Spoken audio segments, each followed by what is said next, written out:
అందరికీ మరణాత. ప్రభునందు ప్రియమైన దేవుని పిల్లారా, ఈ పునరుత్థానపు మరొక విశ్రాంతి దినంలో మనం ప్రవేశించున్నాము. ఈ సమయంలో ఓ ప్రత్యేక అంశాన్ని జ్ఞాపకం చేసుకుందాం. యోహాను సువార్త 21వ అధ్యాయం 15వ వచనం. వారు భోజనం చేసిన తర్వాత యేసు సీమోను పేతురును చూచి, యోహాను కుమారుడైన సీమోను, వీరికంటే నీవు నన్ను ఎక్కువగా ప్రేమించుచున్నావా అని అడగగా అతడు, అవును ప్రభువా, నేను నిన్ను ప్రేమించుచున్నానని నీవే ఎరుగుదువని ఆయనతో చెప్పాను. యేసు నా గొర్రె పిల్లలను మేపుమని అతనితో చెప్పాను. ప్రార్థన. దయగల మా తండ్రి, మా రక్షక, పునరుత్థానుడా, మీకు స్తోత్రాలు. ఈ చదవబడిన వాక్య భాగంలో నుండి మీరు మీ ఆత్మ ద్వారా నాతో మాట్లాడి మా విశ్వాసమును బలపరచమని మంచి బోధకుడైన యేసయ్య పేర వేడుకొనుచున్నాను పరమ తండ్రి, ఆమేన్. మన ప్రభు అయిన యేసుక్రీస్తు వారి కృపయు ఆయన సమాధానం మీ అందరికీ కలుగునుగాక, ఆమేన్. ప్రియమైన దేవుని పిల్లరా, యేసుక్రీస్తు ప్రభు పునరుత్థానుడైన తర్వాత మరి శిష్యులైనటువంటి వారు, ముఖ్యంగా పేతురు, తక్కిన శిష్యులు యోహాను, అంద్రయ్య, నతానియేలు, వీరందరితో నేను చేపలు పట్టడానికి వెళుచున్నాను, నాతో వస్తారా అని అడిగినప్పుడు వారు ఆయనతో పాటు చేపల వేటకు వెళ్ళిపోయారు. ఆ పాత అనుభవానికి వారు వెళ్ళిపోయారు, మరలు కొల్పబడ్డారు. రాత్రంతా వారు సముద్రములో చేపలు పట్టడానికి ప్రయాసపడ్డారు, కానీ ఒక్క చేప కూడా దొరకలేదు. ఉదయకాలం అయినప్పుడు యేసు ప్రభు సూర్యోదయం అవుతున్నప్పుడు అద్దరిని నిలిచెను అని బైబిల్ చెప్తుంది. ఆ సంగతి మనము ఈ లేఖనాల్లో చూస్తాం. అప్పుడు మూడవసారి ప్రభు వారికి ప్రత్యక్షమయ్యాడు. మరి మీ దగ్గర ఏదైనా ఆహారం ఉందా అని అడిగినప్పుడు, మా దగ్గర ఏమీ లేదు, రాత్రంతా మేము ప్రయాసపడ్డాం, ఏలినవాడ ఒక్క చేప కూడా దొరకలేదు అన్నప్పుడు ప్రభు అన్నాడు, నా మాట చొప్పున ఈ ఒడ్డున ఈ దగ్గర వల వేయండి అనగా, కుడివైపున వల వేయమనగానే 153 పెద్ద చేపలు, గొప్ప చేపలు పడ్డాయని బైబిల్ చెప్తుంది. ప్రభు వారికి మూడవసారి ప్రత్యక్షమైన తర్వాత, మరి ఆహారం భుజించిన తర్వాత, అప్పుడు పేతురు వైపు చూచి ప్రభు అంటాడు 3 సార్లు, పేతురుని అడుగుతాడు, వీరికంటే ఎక్కువగా నీవు నన్ను ప్రేమించుచున్నావా? అప్పుడు పేతురు, అవును ప్రభువా, నేను నిన్ను ప్రేమించుచున్నాను అంటాడు.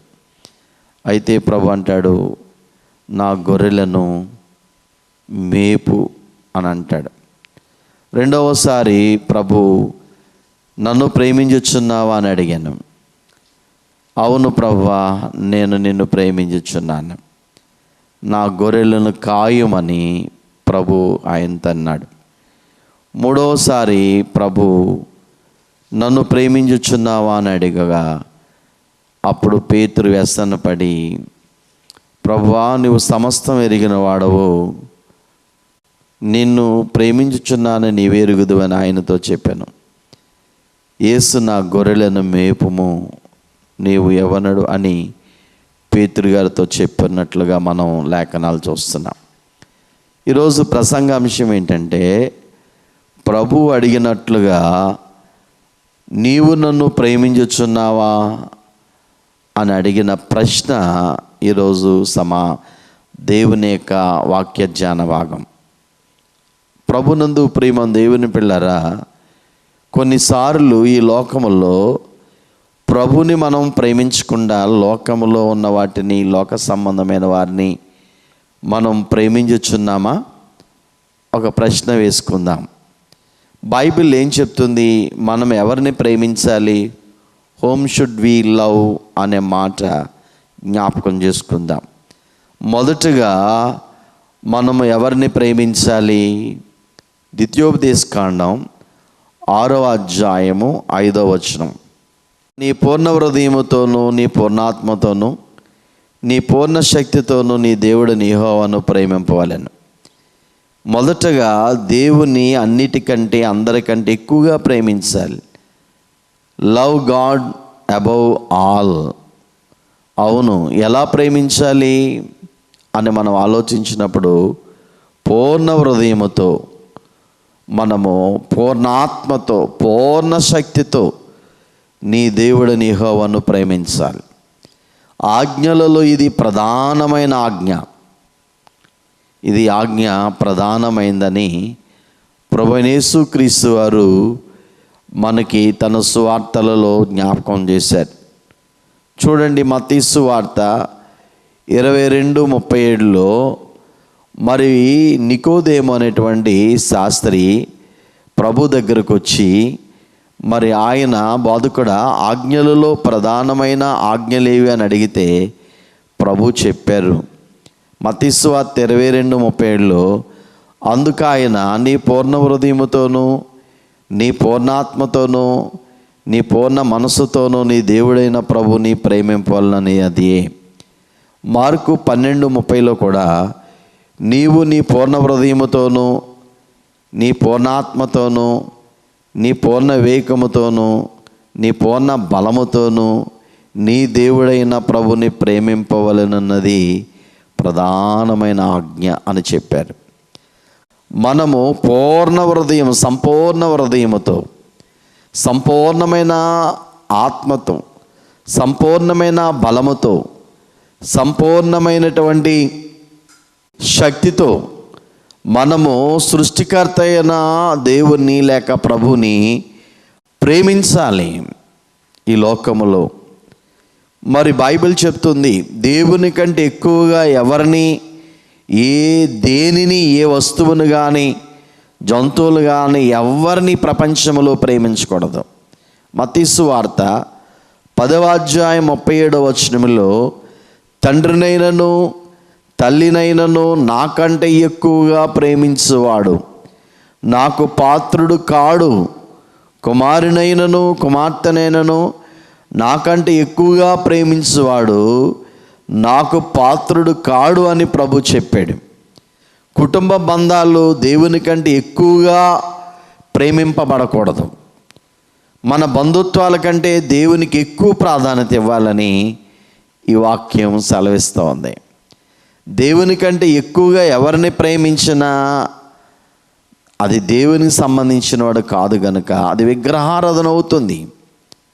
లూకాసు వార్త 14వ అధ్యాయం 25-26 వచనాలలో బహుజన సమూహములు ఆయనతో కూడా వెళ్ళుచున్నప్పుడు ఆయన వారి తట్టు తిరిగి, ఎవడైనను నా యొద్దకు వచ్చి తన తండ్రిని, తల్లిని, భార్యను, పిల్లలను, అన్నదమ్ములను, అక్క చెల్లెండ్రను, తన ప్రాణమును సహా ద్వేషింపకుంటే వాడు నా శిష్యుడు కానేరడు. చూడండి, ఎంత స్పష్టంగా చెప్పాడు. కాబట్టి మన ఫ్యామిలీ మెంబర్స్ని, మన పిల్లల్ని, భార్యల్ని, మన అన్నదమ్ములు, అక్క చెల్లెండ్రని, చివరికి మన ప్రాణాన్ని సైతము ద్వేషించాలి. అవేవి వాటిని మనం ప్రేమించకూడదు. వీటినిచ్చిన మన సృష్టికర్తను మనము ఎక్కువగా ప్రేమించాలి. మనుషులలో దేవుని కంటే ఎక్కువగా మరి మనుషులను మనం ప్రేమింపరాదు. మన పిల్లలను, తల్లిదండ్రులను కూడా ప్రేమించకూడదు. దేవుని ప్రేమించట అనగానే అర్థం ఏంటి? మరి దేవుని ప్రేమించట అనగా ఆయన ఆజ్ఞలను గైకోవడం. 1 యోహాను పత్రిక 5వ అధ్యాయం 3వ వచనం, మనం ఆయన ఆజ్ఞలను గైకొనుటయే దేవుని ప్రేమించుట. ఆయన ఆజ్ఞలు భారమైనవి కావు. చూడండి, పరిశుద్ధ గ్రంథములో ఇవ్వబడిన ఆజ్ఞలను మనం గైకొన్నట్లయితే, దేవుని మాట చొప్పున మనం జీవించినట్లయితే అది దేవుని ప్రేమించుట. అదే నిర్వచనం. ప్రభుని ప్రేమించకుంటే మనము శపించబడతాం. చూడండి, బైబిల్ ఎలా చెప్తుంది. కొరింథీ మొదటి పత్రిక 16వ అధ్యాయం 22వ వచనం, ఎవడైనను ప్రభుని ప్రేమింపుకుంటే వాడు శపింపబడును గాక.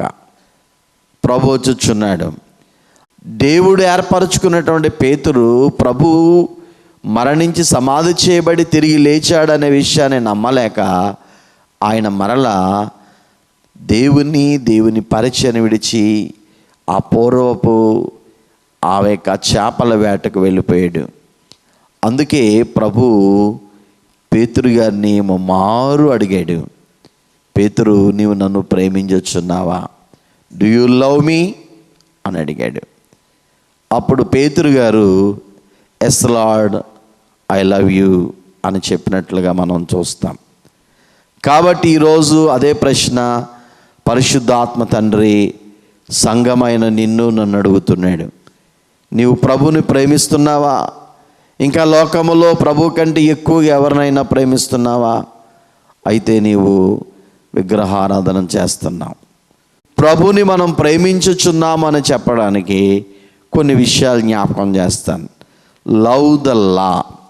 కీర్తనల గ్రంథం 119, 125, అలాగే 97వ చరణం.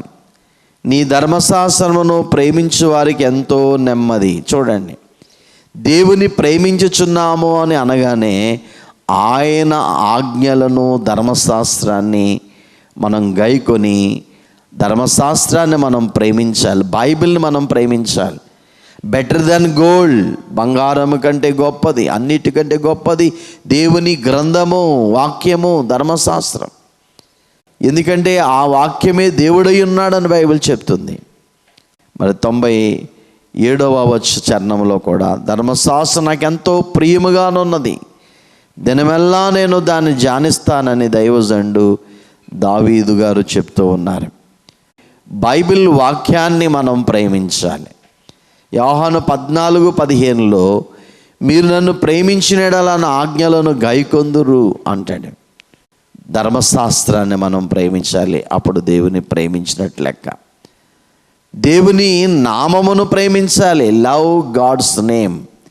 యెషయా గ్రంథం 56:6 విశ్రాంతి దినమును అపవిత్రపరచకుండా ఆచరించచ్చు, నా నిబంధనను ఆధారము చేసుకొనొచ్చు, యెహోవాకు దాసులై యెహోవా నామమును ప్రేమించుచు ఆయనకు పరిచర్య చేయవలనని ఆయన పక్షమున చేరు అన్యులను నా పరిశుద్ధ పర్వతమునకు తోడుకొని వచ్చేదను. ప్రభునందు ప్రియులారా, ఈ లేఖనాలను మనం పరిశీలించినట్లయితే దేవుని వాక్యం చెప్తుంది యెహోవా నామమును ప్రేమించాలి మనం. ఆయన నామం పరిశుద్ధమైనది, ఆయన నామం పూజింపదగినది, ఆయన నామం అన్ని నామముల కంటే పైనామం, ఆయన నామం రక్షణార్థమైంది, ఆయన నామం విజయశీలమైనది. ఆ నామమును మనం ప్రేమించాలి. యేసు నామం అది ఎంతో గొప్ప నామం. అందుకనే కీర్తన గ్రంథం 5:12లో యెహోవా నీతిమంతులను ఆశీర్వదించువాడవు నీవే, కేడెముతో కప్పినట్లు నీ వారిని దయతో కప్పెదవు గనుక, కావున నీ నామమును ప్రేమించువారు నిన్ను గూర్చి ఉల్లసింతురు. కాబట్టి దేవుని నామాన్ని మనం ప్రేమించాలి, ఆయన నామమును గొప్ప చేయాలి. బైబిల్ చెప్తోంది. పేతురు గారిని ప్రభు అడిగాడు, డూ యూ లవ్ మీ? నువ్వు నన్ను ప్రేమించుచున్నావా?